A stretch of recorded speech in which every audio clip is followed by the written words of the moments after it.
میری زندگی بدلنے کے اندر کس کا ہاتھ ہے؟ ایک ڈاکٹر کا ہاتھ ہے. ہاں میں جماعت والوں سے ملتا نہیں تھا، میں جماعت والوں سے نہیں ملتا تھا، میں بہت بدظن تھا.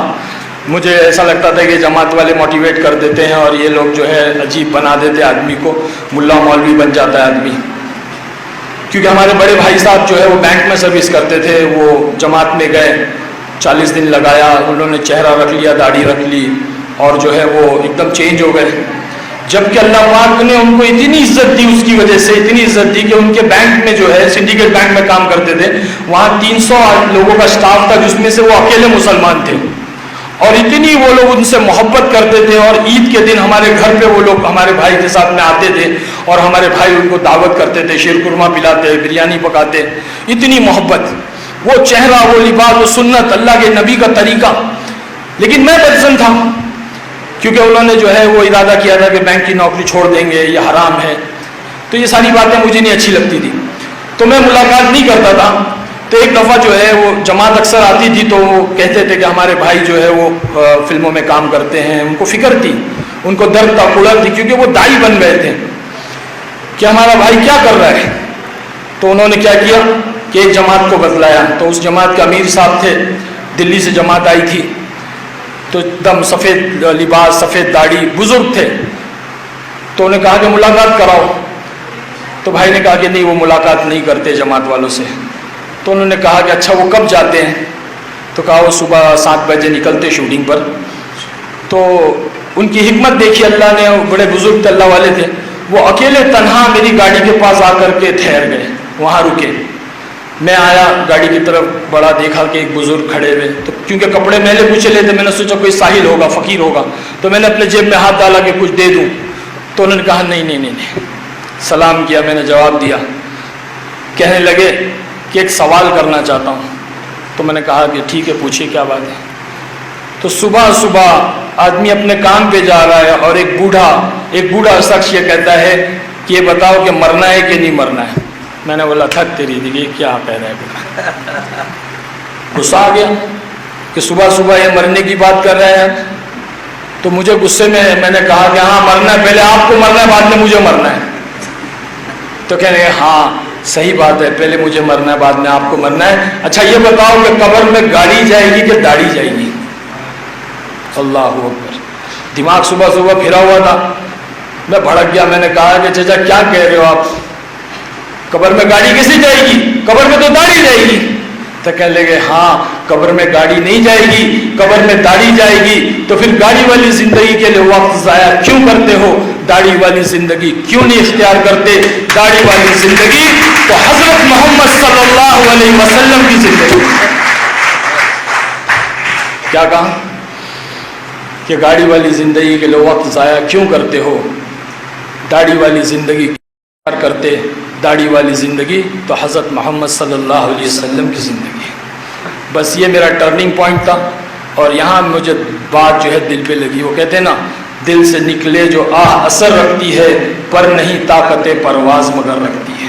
اللہ والوں کی زبان کی بات تھی، دل میں لگ گئی. پورا راستہ یہ سوچتے ہوئے ڈرائیو کر رہا تھا کہ یار یہ کیا کہہ دیا اس آدمی نے کہ قبر میں گاڑی نہیں جائے گی، قبر میں داڑھی جائے گی.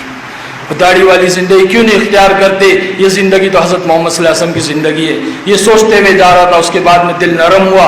پھر ایک جماعت آئی انگلینڈ سے. اس انگلینڈ کے جماعت کے امیر جو تھے وہ ڈاکٹر تھے، MBBS تھے.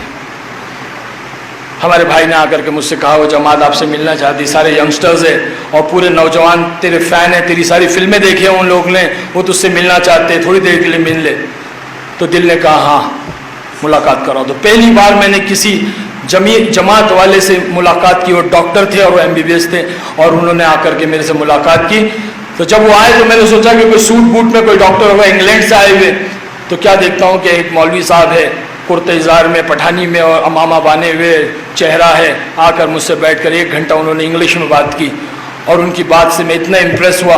پھر انہوں نے میری تشکیل کی. انہوں نے 4 مہینے چلنے کو نہیں کہا، 40 دن چلنے کو نہیں کہا، 3 دن چلنے کو نہیں کہا، بلکہ انہوں نے کہا کہ تھوڑی دیر کے لیے مرکز میں آ جائیے. نوجوان بچے ہمارے ساتھ میں، وہ آپ کے فین ہیں، آپ کی فلمیں دیکھی ہے، آپ سے ملنا چاہتے ہیں.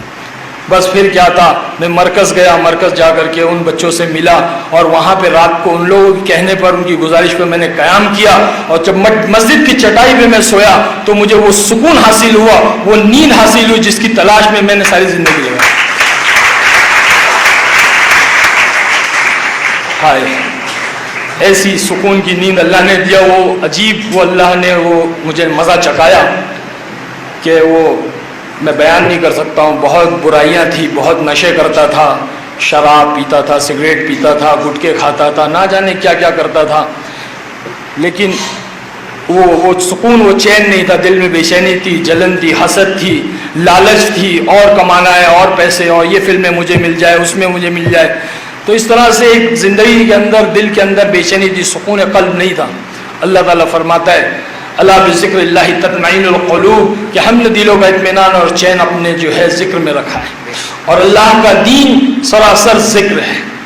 ہاں، بس اللہ کے راستے میں چل رہا ہوں اور کوشش کر رہا ہوں کہ بس سیکھوں اور طالب علم بن کے چل رہا ہوں۔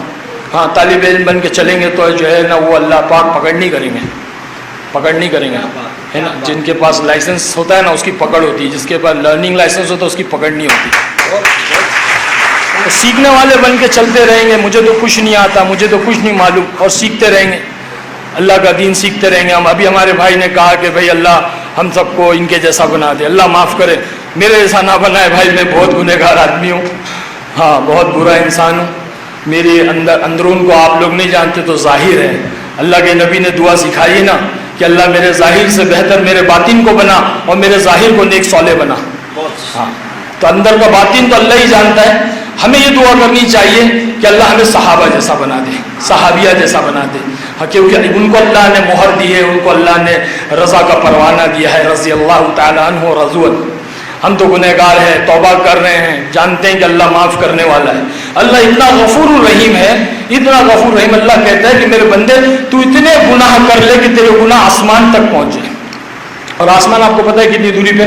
آپ تو سارے پڑھے لکھے لوگ ہیں، سائنٹسٹ کہتے ہیں کہ ایک ہوائی جہاز یا ایک راکٹ آسمان کی طرف چھوڑے اور اس کی رفتار جو ہے روشنی کی رفتار سے ہو، یعنی کہ light speed, fastest speed in this world, سب سے تیز رفتار۔ یہاں پہ آپ نے بٹن جلا اور وہاں لائٹ جل گئی، یعنی کہ کئی مائل جو ہے وہ 360 مائل غالباً جو ہے وہ ایک سیکنڈ میں ٹریول کرتی ہے، اتنی تیز رفتار لائٹ سپیڈ ہے۔ اس سپیڈ سے اگر ایک راکٹ آسمان کی طرف چھوڑے اور وہ راکٹ 100 کروڑ سال یعنی کہ 1 ارب سال تک چلتا رہے تب بھی پہلے آسمان پر نہیں پہنچ سکتا۔ اتنی دوری پہ اللہ نے پہلا آسمان بنایا ہے، اسی طرح سے دوسرا آسمان اتنی دوری پہ، تیسرا آسمان اتنی دوری پہ، اللہ کے عرش تک کی یہی حال ہے۔ تو اللہ کہتا ہے کہ میرے بندے تو اتنے گناہ کر لے کہ تیرے گناہ آسمان تک پہنچ جائے۔ کیسے؟ طے لگا دے گناہ کی طے، ایک گناہ کیا، دوسرا کیا، تیسرا کیا، چوتھا کیا، ایسے طے لگا دے آسمان تک۔ میں تو سمجھتا ہوں کہ آدم علیہ السلام سے لے کر کے قیامت کے آنے والا انسان مل جائے، مرد عورت سب مل جائے اور جنات مل جائے، تب بھی جو اتنے گناہ نہیں کر سکتے کہ ان کے گناہ آسمان تک پہنچ جائے۔ لیکن اللہ اپنی رحیمی، اپنی غفور الرحیمی بتلا رہا ہے اور کہہ رہا ہے کہ میرے بندے اتنا گناہ کر لے کہ تیرے گناہ آسمان تک پہنچ جائے، اور پھر یوں کہہ دینا یا اللہ ثم استغفرتنی، اللہ مجھے معاف کر دے۔ اللہ کہتا ہے غفرت لک ولا ابالی، میں سارے معاف کر دوں گا، مجھے کوئی پرواہ نہیں۔